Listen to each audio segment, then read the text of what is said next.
নিশ্চয়কৈ এই সময়ত সকলোৱে দেখা পাইছে যে অসম বিধানসভা চলি আছে।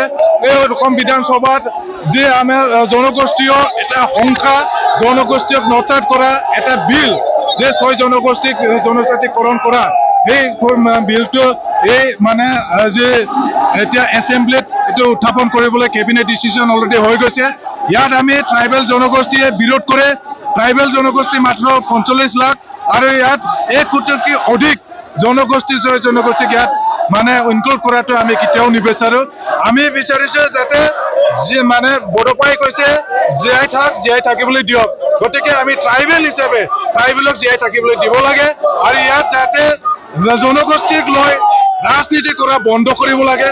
অসম চৰকাৰক আমি উকিয়াই দিছো যাতে এই ট্ৰাইবেল মাত্ৰ মানে কেইবালাখ মাত্ৰ 45 লাখ মাত্ৰ ট্ৰাইবেল জনগোষ্ঠীক নচাত কৰি 45 লাখ যে জনগোষ্ঠীক মানে সেৱ কৰি যি এটা বিল আনিব খুজিছে তাৰ বিৰুদ্ধে আমি যে জংগী আন্দোলন ইয়াত বাক্সা জিলা মুছলপুৰত ইয়াত অনুষ্ঠিত কৰিছে আৰু নিখিল বড়ো ছাত্ৰ সন্থা ইয়াত মদাহী ছাত্ৰ সন্থা মদাহীৰ মানে যে সন্মিলন লগতে আমাৰ সাহিত্য সভা সকলো যে আমাৰ যিখিনি জাতীয় সংগঠন ইয়াত আমাৰ উপস্থিত হৈছে। সকলো জাতি জনগোষ্ঠীয়ে জানে যে জনগোষ্ঠীৰ যিখিনি প্ৰাপ্য যিখিনি আমাৰ প্ৰাপ্য আছে কনষ্টিটিউচনেলি সেইখিনিয়ে দিব নোৱাৰে চৰকাৰে, সেইখিনি দিব নোৱাৰে আৰু এটা বোজা ইয়াত জাপি দিয়াটো এইটো আমি কেতিয়াও মানি ল'ব নোৱাৰে।